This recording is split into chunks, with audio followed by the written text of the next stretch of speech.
Kevin Prendergast, Director of Wealth Management at the Retirement Network, Leland Smith. I'm recording this video on Friday, May 19th, 2023. We'll get into the April 2023 minimum present value segment rates here in a moment. First, going to start with a significant development for folks who have a preference for the monthly annuity.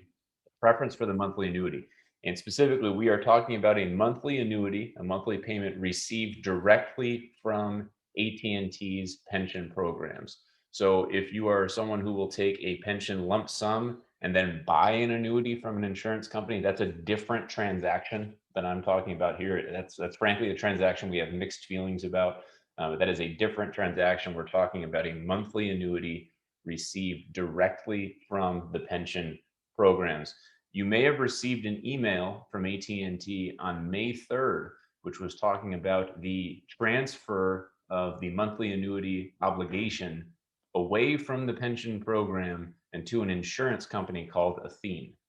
So in other words, the monthly payment, if your monthly payment is less than $2,200, that's the current threshold, that obligation used to fall on the pension programs, and the pension programs are backed by something called the PBGC, So a monthly annuity, not a lump sum, but a monthly annuity was previously backed by something called the Pension Benefit Guaranty Corporation. That's a federal government agency similar in nature to the FDIC for bank accounts. The Pension Benefit Guaranty Corporation backed monthly annuities from pension programs subject to certain monthly limits. Monthly limits are reasonably high.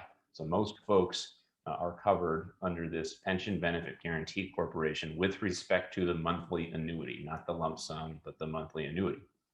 If your monthly annuity is less than $2,200, that liability has been transferred to an insurance company called Athene, and this affects roughly 100,000 AT&T employees and retirees. So it's a pretty big number, a pretty large number of folks who are affected by this transaction.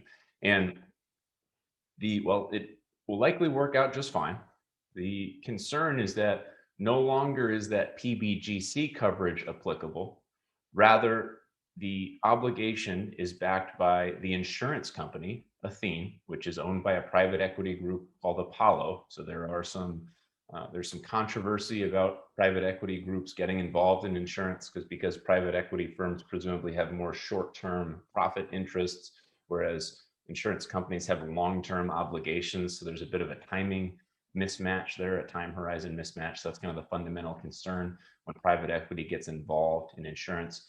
But moreover, insurance companies are regulated and subject to backing by state regulatory authorities as opposed to the federal government. So there's a state insurance fund subject to limits that backs these monthly annuities instead of the federal government.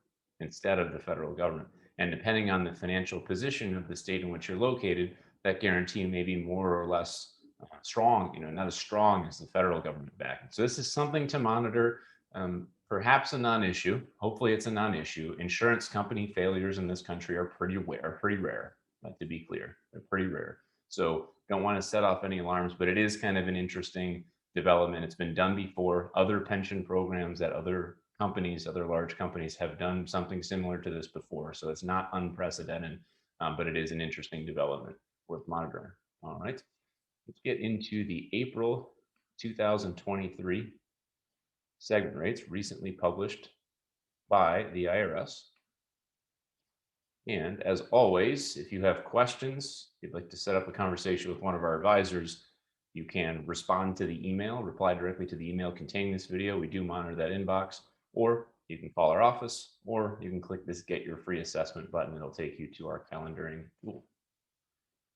All right, April 2023. Again, these rates are relevant to folks who have a preference for the lump sum, not the monthly annuity, but the lump sum, and are not yet age 65. So if you were 65 and older in a prior year, prior to 2023, your rates are kind of locked in at whatever the prevailing rates were at that time. So this message is intended for folks who are not yet age 65, generally speaking.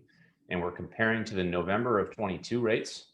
We're looking for the trend, higher or lower, and we can see a little bit of good news. So if you're someone who has a preference for a pension lump sum, you're not yet 65, we want to see these rates lower, not higher, generally speaking, so that we've ticked down into the high fours from the low fives across the first and second segment.